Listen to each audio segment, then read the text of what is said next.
Hello, you guys. Welcome to God's Promise of Love podcast. I'm your host, Corleone, and today's episode is going to be my testimony. I just thought this would have been a good way to start it off, just so you guys can get to know me, get to know how I found Christ, get to know a little bit more about me. And I've been praying for this for a while. Just so that God's glory could descend while I'm speaking to you guys, so that it can be as genuine as possible. So let's get right into it. I'm gonna start off with my childhood. My childhood wasn't bad, but it wasn't good.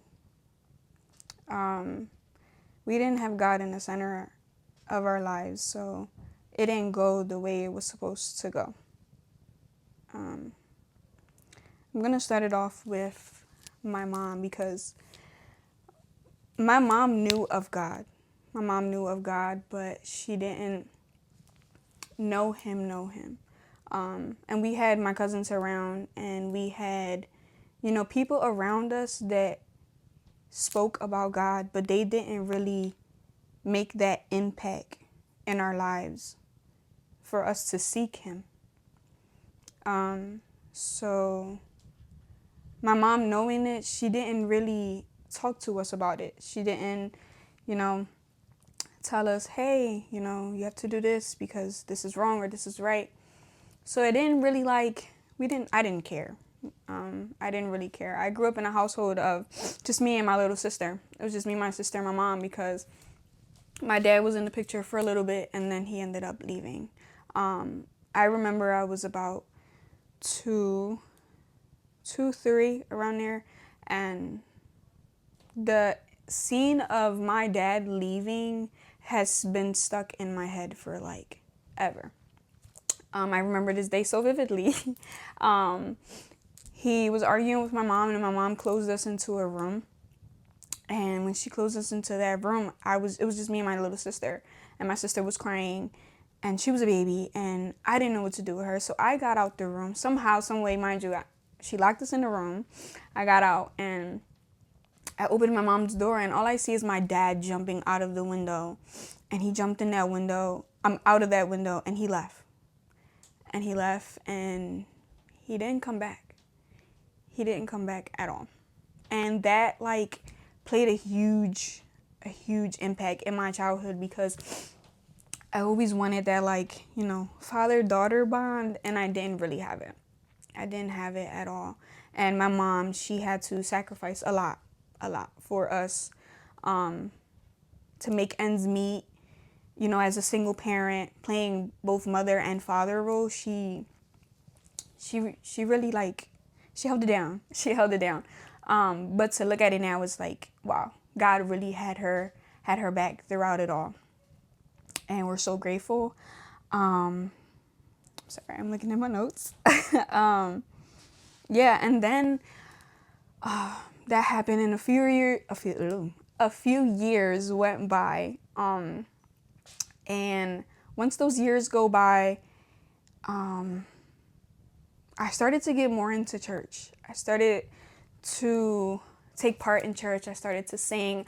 I started to think that it was something cool, because I was young. I was still so innocent. I didn't know, I didn't think of it oh my God, people are watching me. I don't want to do this. I don't want to do that. I didn't know what was right and wrong still. So we just went and we had fun. And we were taking part, but it wasn't I actually wanted to, it got to a point where, I wanted to go, and it became a routine, but it didn't become a routine that I so enjoyed. Because I would look at my friends oh, but my friends are doing this, why can't I do this? And I now look at it and I'm oh, no, I should have never had that mindset. So I looked at it why are my friends doing this and I can't do this? And I didn't pay no mind to it. And I was okay, whatever. They just don't enjoy what I enjoyed, which I at the time I enjoyed going to church. I loved being in church.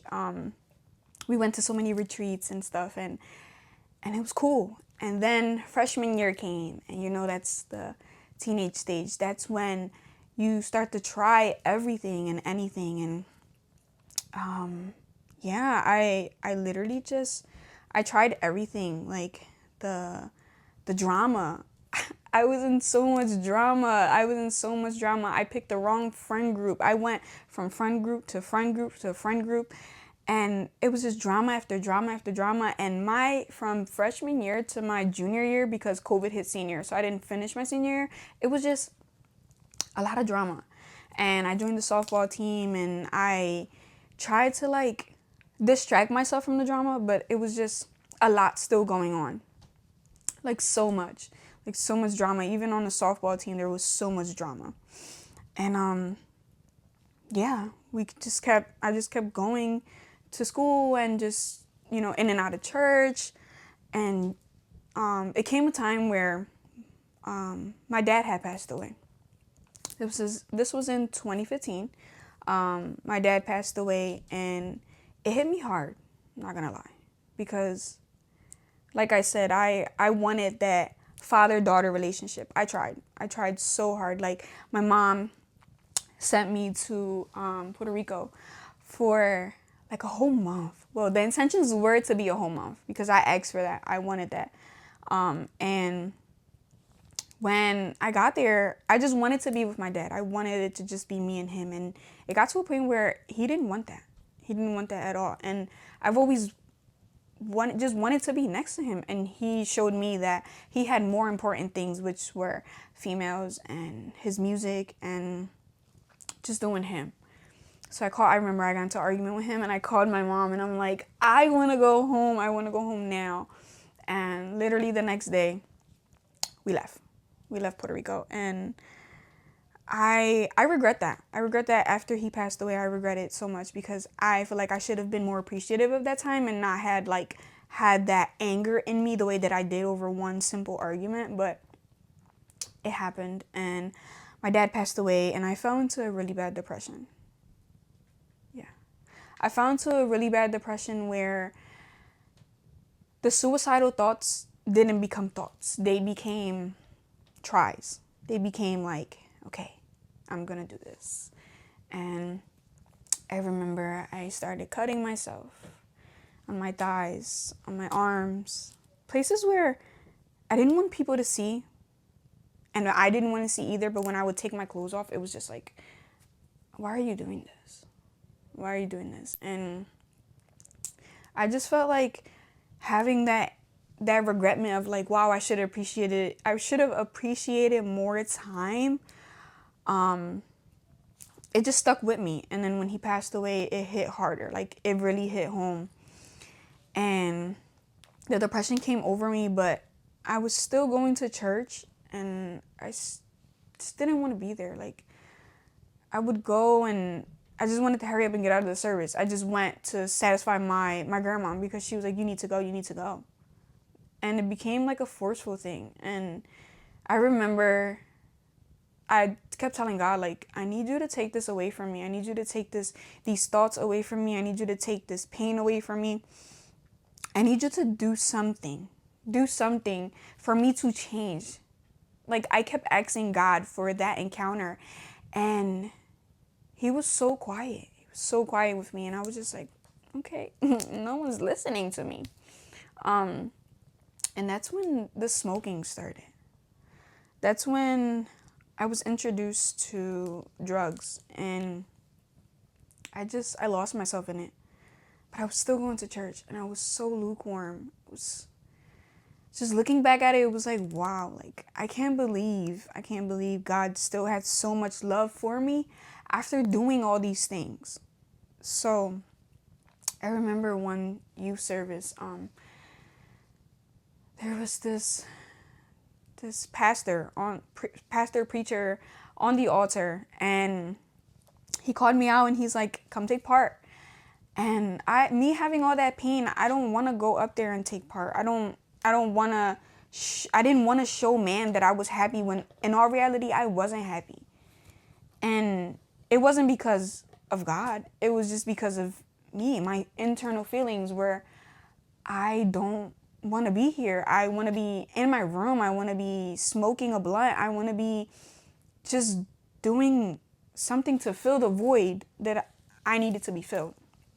And I told him, I'm like, no, I'm not going up there. And I remember that he literally was like, you're not saying no to me, you're saying no to God. And I was like, oh, okay. You didn't have to put me on the spot like that. So as soon as he told me this, I literally like texted my mom like, Ma, I don't want to be here no more. I'm done with church. I'm never coming back. I don't want nothing to do with these people. I don't want nothing to do with church. I don't want to hear about God. I was done, right? But little did I know God was going to speak to me, and he surely did. That same service, we had these preachers come, and after his preaching, he took the microphone and he was like, I want all the youth to come up. And all the youth came up, and mind you, it wasn't, we didn't congregate in a huge church, so it was a real intimate service. And I look at it like God took that opportunity to talk to me, and that's what he did. He spoke, and that guy knew nothing about me, knew nothing of me. No one in the church knew that my dad had passed away because I kept it to myself. My family kept it to ourselves. And that preacher so vividly told me, like, God spoke through him and said, you need to let go of the pain. You need to let go of the anger. And you need to know that he is with me. And I bawled my eyes, because it was just like confirmation of like, I didn't really know where my dad went. I didn't really know if, his soul was saved, or I didn't really know. And I was like, okay, Jesus. So after the service, I was so grateful. I was so grateful that God gave me that encounter, that like, I was like, okay, you're listening to me, and I'm not alone, because I felt so alone. I felt so depressed. And he just reminded me like, hey, you're strong. You're not alone. You got this. And just confirming that, it was just like, wow, like you came through. Like you really didn't. And that happened. But that wasn't the life-changing encounter that I needed to go through for me to give myself 100% to God. So I went right back into the world. I didn't leave church, but I didn't go into God's will 100%. I didn't submit myself 100% the way that I was supposed to, the way that God has been calling me for years to do. And my addiction with the drugs just got a little bit more intense. It got more intense, and it got to the point where I got into a relationship, and the relationship drew me more into the drugs. And I remember one of my friends, because she wasn't a friend, she was an associate. Her brother made edibles, and seeing that everyone in school had tried edibles, I tried drugs, like the marijuana. My thing was a blunt. I didn't really go into like the edibles. I didn't do none of that until I asked her like, yo, bring me one. Okay, she brought me one. She thought I was joking. I'm like, no, bring me. I remember I literally needed them. She's like, okay, it's $15-$20. And I'm like, okay. So I asked my mom for 30. And I was like, Mom, I need $30. And she's like, for what? I'm like, oh, none to like, have for lunch for the week. I want to eat during the week. And she's like, okay, whatever. So she gave me the $30. And okay, I remember giving it to the girl, and the girl slipped it into my binder during class. And me being so like focused in the moment, I didn't really realize that there were people watching. I didn't realize that people were watching me. And I grabbed it and I slipped it under my vest, my uniform, and I was like, Miss, I need to use the bathroom. So I went to the bathroom, and I was in the bathroom and I couldn't open it. And I'm just there like biting it. I remember myself biting it and I'm trying to open it and nothing. Like I was like, I need to open this. Like I just want to try. So one of the girls that I knew came out of the stall and she's like, I'll help you. I'm like, oh, bet. Okay, here. So I gave it to her. And she opens it and I'm like, all right. So I literally just take a bite. And when I tell you that that bite just like attracted the security guards, the teachers, everyone. Like as soon as I took that bite, it was just like, okay, she took the bite. Everybody coming. And everybody came in the bathroom. And I remember the security guard was really, really cool with her. She walks in with the teacher and she's like, let me smell your hand. And mind you, I had the pack in my hand. But before, okay, wait, hold on. I'm getting ahead of myself. Before they had came in, another girl had came in, that was my friend. And I gave it to her and I'm like, wrap it up, hurry up and wrap it up and put it away. I'm going to eat this. I'll come back for it later. Ew. Like, ew, to leave it in the bathroom? But I didn't know where else to put it in. I was already smelling it, right? So I went, so that happened and then they came in. She's like, let me smell your hand. So I grabbed the cookie with this hand, so I gave her this hand. And I'm like, here. And she smells my hand and she's like, okay, go to class. So I'm like, okay. And I'm walking to class and I'm like, yes, I just did that. I'm thinking I'm so cool. Like, yeah, I just did that. I got away with that. I'm gonna come back after the bell rings before I gotta go to my next class and I'm gonna finish it. I'm gonna finish it because I want to be high. Like, I was like, I'm gonna be high and I'm gonna finish it. And yeah, that happened. And I remember my teacher, not even 5 minutes into me sitting down, my teacher was like, Corleone, you need to go to the dean's office. And I'm like, what did I do? Like, I got away with that. What did I do? So I'm like, okay, whatever. So I get up and my friend's laughing and I'm laughing with her like, bro, like I'm about to be good. Like nothing, I ain't get caught up, whatever. So that happens and I get to the dean's office and I'm like, what's up?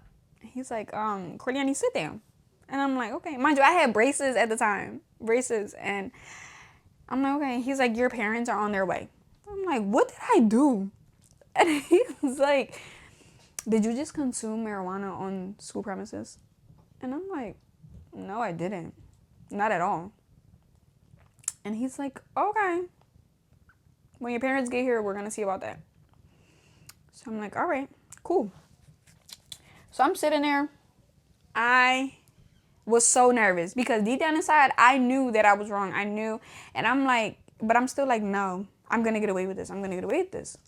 So they get there and I'm like, what's up? And they're like, what did you do, Corleone? I'm like, nothing. I ain't do nothing.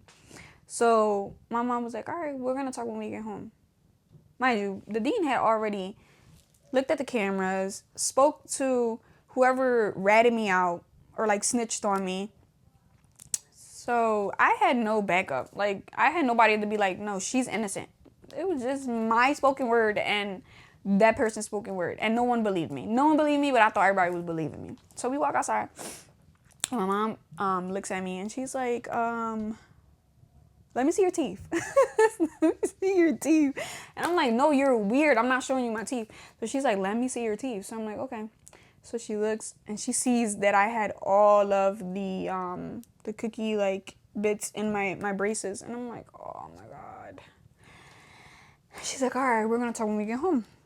So the whole day she didn't go without talking to me. She was just texting my dad because I left with my dad. And my dad took me everywhere to like get me out of, the whole situation. My stepdad. And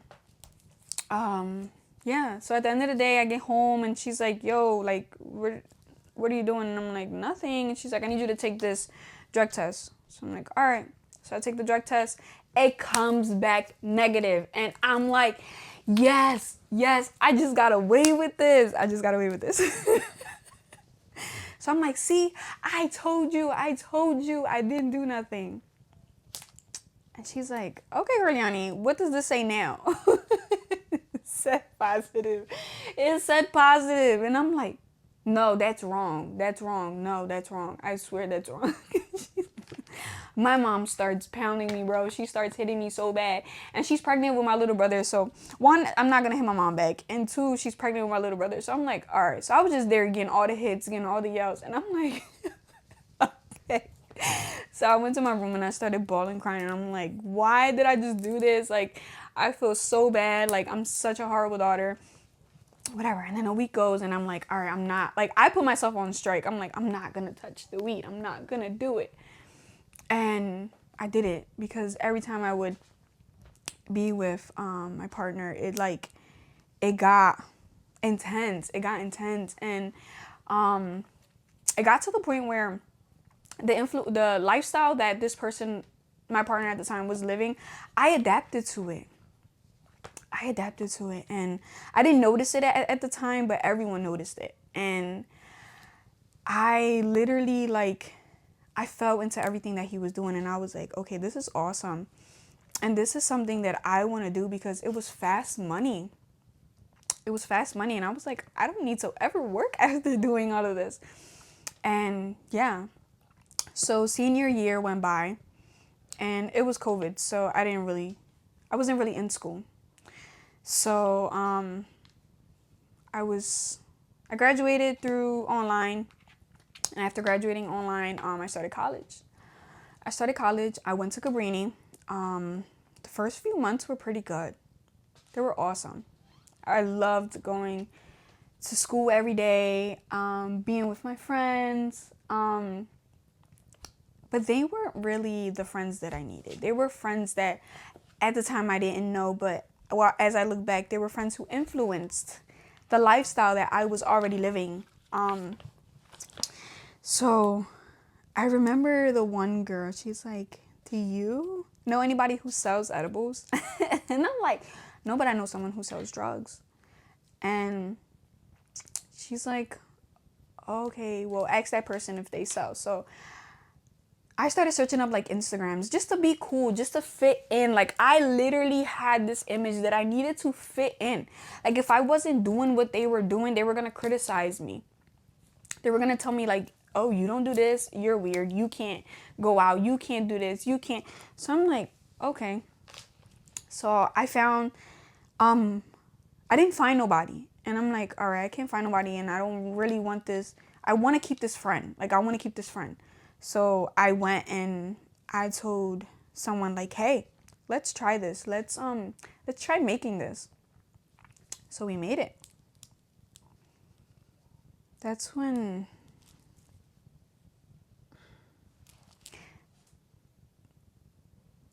my lifestyle got deeper. And that's when I feel like everything that God had planned for me at the time, I stopped. And God went so mute on me because I was doing these stuff and I was going to church. And I felt so heavy in my spirit. Like, I felt like I was the worst person ever to go to church, to come out, to sell drugs, to consume the drugs, to enjoy it, because I enjoyed it. At the time. But there was always that conviction in me that, like, it made me look at things and made me question myself at the end of it. Like, I would come home and I would, like, just cry in the shower. Like, why am I like this? Why am I doing this? And I couldn't stop myself. I kept going and going and going and getting deeper into the lifestyle. But I was also asking God. I was asking God to take me out of that. Take me out of it. But you can't pray a prayer and not believe what you're praying. And that's what I was doing. I was praying those prayers and I wasn't believing that God was going to do it. But God had so much love over me. He had so much mercy over my life that he answered those prayers. And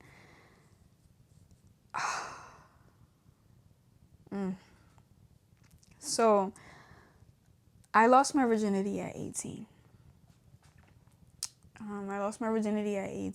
And soon as I lost my virginity, I don't want to say it. As soon as I lost my virginity, I got pregnant. And I miscarried. And after that, I felt such a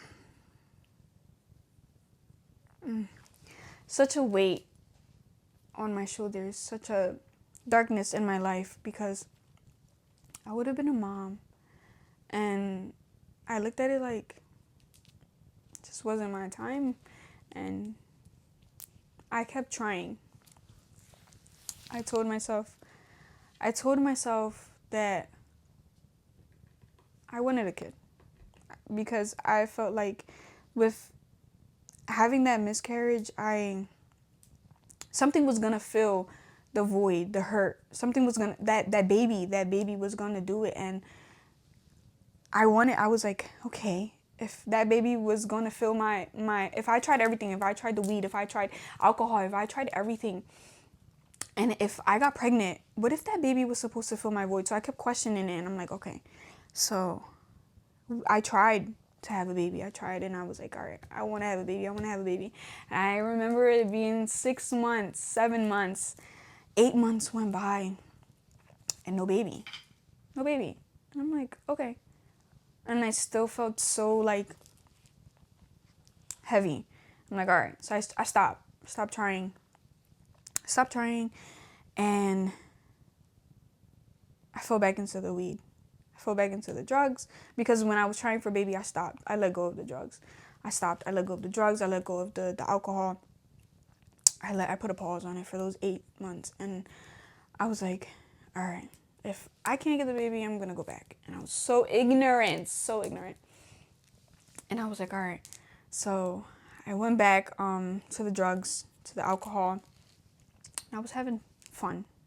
I was having fun. Well, what I thought was fun. And it came to a time, I remember that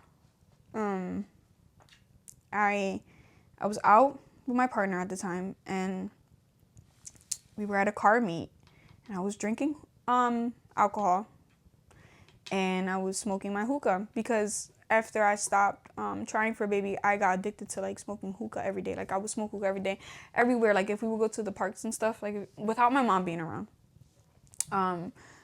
if we would go to the parks and stuff, I would take it, and I would just enjoy it. And I remember that one night when we were at the car meet, mind you, I never threw up or anything during this, and I threw up. And I'm like, that's weird. I guess I didn't make the hookah right, or the alcohol was expired. I didn't really know what was going on, right? So there was something in my head that kept telling me, take a pregnancy test. So the next morning, I took a pregnancy test. And surely it came back positive. And that was a Sunday that I didn't go to church. And I remember my mom coming home from church, and I didn't know how to tell her. I didn't know how to be open with her. I didn't know how to tell her, hey, I'm pregnant and you're going to have to accept it. I couldn't do that. I felt like such a disappointment. I felt like I betrayed my mom. I felt like it was worse than consuming marijuana. I felt like I was disgusting. Like, why? How am I pregnant? Why am I pregnant? And yeah, so I told my mom. My mom didn't take the news so lightly. She didn't take it. And once she processed everything, once she processed the whole me being pregnant and me keeping it, because my plans weren't to give it up. I would never. I kept it. And he's amazing. And that baby had a purpose in my life. Elias has a purpose in my life, and he is what helped me take my first step closer to God.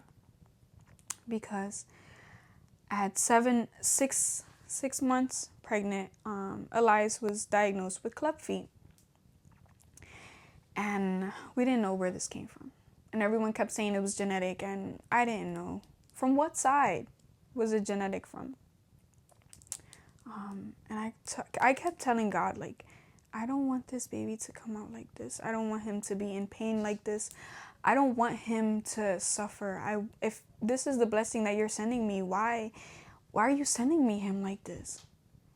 And little did I know that process that I had to go through, that condition that he was born with, was another step towards my commitment with God. It was. Elias was born with the club feet, and at a month of Elias being born, we started his treatment. And it was so stressful. It was so stressful to see your baby in a cast. To see him uncomfortable, to see his process delay, because he didn't start crawling till late. He didn't start moving accordingly till late. And then we had a huge setback, which was him fracturing his femur bone. Elias fractured his femur bone, and I asked God, like, if I'm going through this, why are you giving me this? Why are you giving me this? And me being so ignorant, I kept asking him that. And I'm like, I don't want my baby to keep going through this. I don't want my baby to suffer. And God kept listening to my prayers, and I got in my prayer closet so heavy. And I kept telling God, if you do this for me, I promise you, I'm going to give my 100%. I promise you. And that's what I did. Well, that's what I thought I did. I said 100 and I gave 50. And I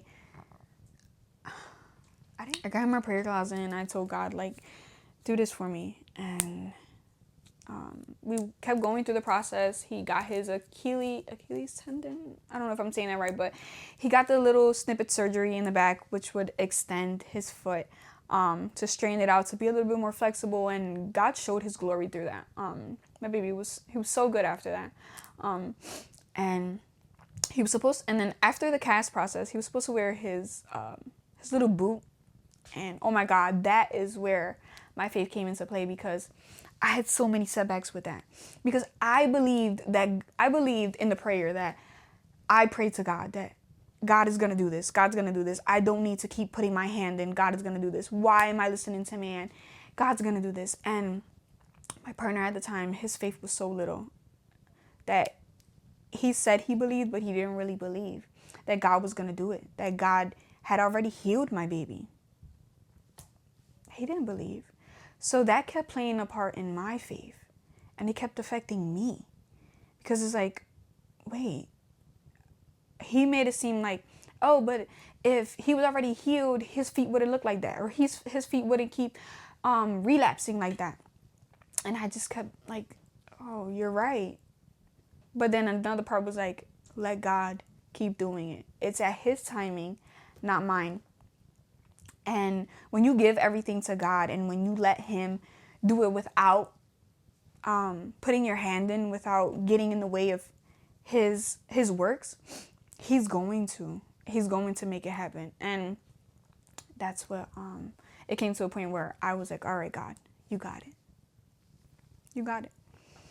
And Elias made a year and 4 months. And Elias started walking. And I was just so happy. I was so happy because I knew that it wasn't because of me. It wasn't because of Dad.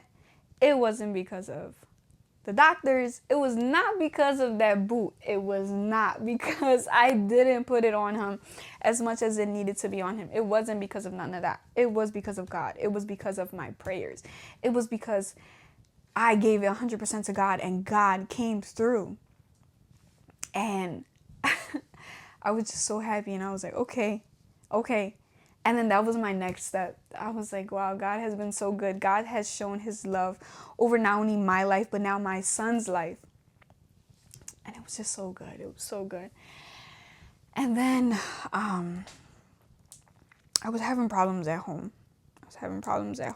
And I started with the alcohol again. I started drinking. I didn't smoke, but I started drinking. I did. And I felt myself back in that state. And I was like, no, I can't keep myself in this for so long. I can't because I don't want my son to see me sad. I don't want him to see that mommy's not happy, that she's not giving me the attention because she's in another world. Because when you're consumed in the alcohol, you're in a whole different mindset. You're in a whole different world. And yeah. So I fell back into it, and I remember I was broken up with my partner, and I got so drunk that I ended up going back. And a month later, or 2 months later, I was pregnant again. I was pregnant again, and I felt like a disappointment again. Because why 2 kids? Why 2 kids? And yeah. So nothing. I accepted the fact that I was pregnant, and I didn't enjoy my pregnancy whatsoever.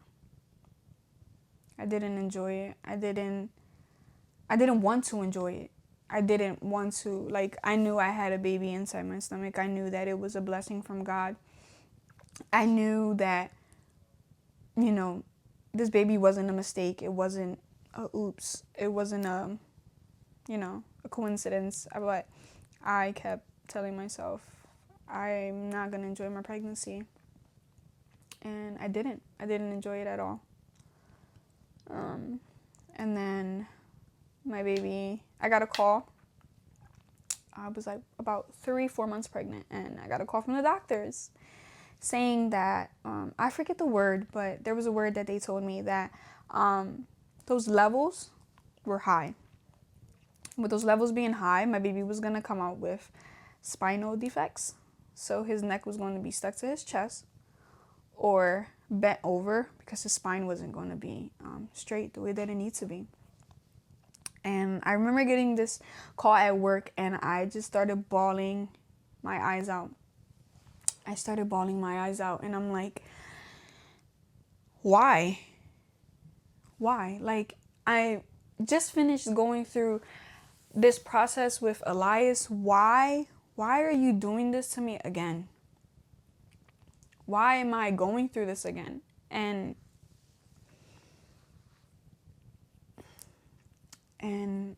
I was just so down. I left work early, and I just wanted to go home. I wanted to be by myself, and that's what God did for me. He made me be by myself. He allowed me to be alone in that moment because he had a word for me. He needed me to just cry to him, have that intimate moment with him, and that's what I did. I remember my sister and her brother and her boyfriend came to pick up Elias, and it was just me by myself because my baby father had left. So it was just me by myself, and I took advantage of that moment, and I locked myself in the bathroom, and I just started crying and just letting it out and praying to God and telling him I'm so sorry for questioning, for being so ignorant, because if you did it the first time, you're gonna do it again. And I had so much faith that God was gonna do it again. And I finished my prayer and I just left it all in God's hand, and I felt so good after that. I felt like a weight was being lifted off of my shoulders after that prayer. And yeah, I went about my week. I went about going to work. Everyone was asking me if I was okay, and I was like, yeah, I'm good. Like I was good. And I still had this feeling, because we're human, you know. We're human and we're gonna feel. We feel. And I felt like I was still sad. I was still sad, because not upset, because I was already ready to accept the fact that my baby was gonna come out with this condition. So I was good. And that, I remember that Sunday we had a preacher. And it's crazy because it's the same preacher that called me out on the altar, the same preacher that made me feel less of, like, not less of myself, but like made me feel like I should have distanced myself. That God used that same preacher to speak over my life and just pour an anointing of healing over my womb. And when he said, in this moment, an anointing of, I don't know if I'm saying the word right, but healing pours over my body. And I felt, oh my God, it's just something that, like, it's unexplainable, but it feels like a fire, like from head to toe. And I felt this so strong in my stomach. And my mom, I remember I went up with my mom, and my mom just started like speaking in tongues, and I started like just crying out so loud. And I was like, wow. Like God really, like, he answered my prayers, and he just showed up again. He showed up again, and yeah, he showed up again, and wow. Thank you, Jesus. Wow. Yeah, he showed up, and I remember the next week or 2 weeks after that, I had my appointment to get it. That was the ultrasound that was going to confirm everything. It was going to confirm his condition.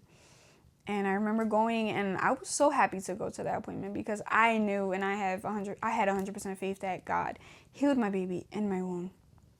And I get to my appointment, they check me in, I go in the room, and the lady's like, okay, this ultrasound is gonna be an hour long. And I'm like, okay, cool, you do you, I'm gonna take a nap.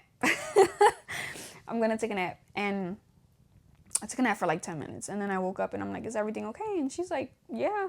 She's like, I honestly don't understand why I had to sit here and do an hour ultrasound. Mind you, it was already 30 minutes in. An hour ultrasound, and I don't see anything. I don't see nothing. If there was something, I would have caught it from the beginning, as soon as we started, while you were taking your 10-minute nap. And I'm like, okay. So are we done? Like, can we wrap it up? And she's like, no, I have to get a bit more pictures to like 100% confirm it. So I'm like, okay, girl, do you? So she did it, and sent everything over to the doctors, and the doctor's like, okay, she's good to go. And then they sent me to like the room with the lady that deals with kids who come out with certain conditions. And I sat down, and I'm like, hey, and she's like, you look so happy. And I'm like, I am happy, because I believe in a God who does miracles, and he surely did a miracle. And this is the second time, and I told her about, like, you know, Elias's story, and she's like, wow. And just to be able to speak about God there, it made me so much happier leaving the appointment. Like, I was already happy, and that added on to me being happy. And yeah, and she just confirmed that nothing was wrong. Like, the baby was 100% good. He was so good that he stood in my belly the whole 40 weeks. And came out full term. So precious. And my boys are my world. They give me so much happiness. They just make me see things so much different. So much different. And yeah. And God just, he showed up, and he shows up in times where we feel like we're alone. He shows up when we least expect it, because it's always at his timing. It's not at ours. It's not. And you have to be tested in order to have a testimony. I've always held on to that, because if I would have not been tried by all these situations, I wouldn't be where I am today. I wouldn't be able to give God all the glory. I don't know. And I don't want to know where I would be if I would have held on to the drugs and the alcohol. I don't want to look at that. I don't want to ever look back.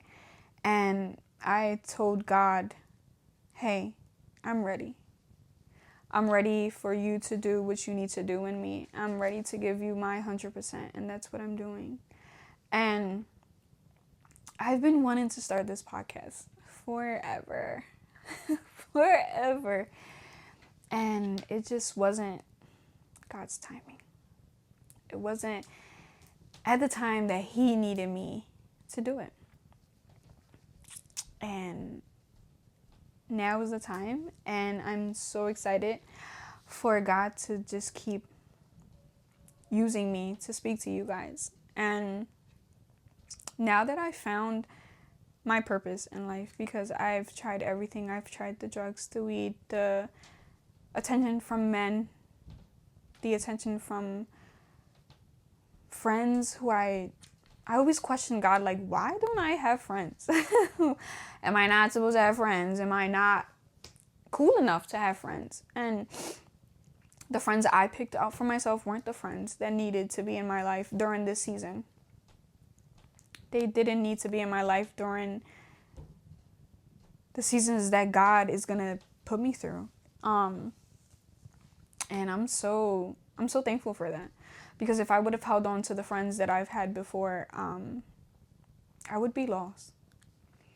I would still be lost, and I don't want that for myself. I don't want my kids to see me in that dark hole that I was in before. And I'm just so thankful that God is allowing me to do this. That he's using me, that I am able to be a vessel that God can use to speak to lives, to speak to people who have went through situations I've went through, who relate, who are going through what I went through, who are trying to find their how do I say it? Their purpose in life. Because if you're lost, you don't really know where you're heading, but God does. And when you give your 100% to God, you know. And I'm also thankful that God took me out of the setting that I was in, the church setting I was in before, and placed me in the one that he's placed me in now, because I'm spiritually growing there. I'm spiritually growing there, and to have pastors and to have a community of people who are not only praying for you, but are supporting you in any way that they can. It's just so fulfilling. It's so heartwarming. It's so genuine that God has not given me the friends I wanted, but the friends that he has chosen for me. Yeah. And that is my testimony. And I can't wait for God to just keep glorifying himself through this podcast. And I can't wait to see so many lives being confronted by this word, by this testimony, to just get closer to God. because He is the way, the truth, and the life. And without Him, we are nothing. And I've learned that, and I've had to learn that the hard way. And we all have to go through certain seasons to learn. Yeah. I can't wait for the next episode. Stay tuned. And yeah, God bless you guys.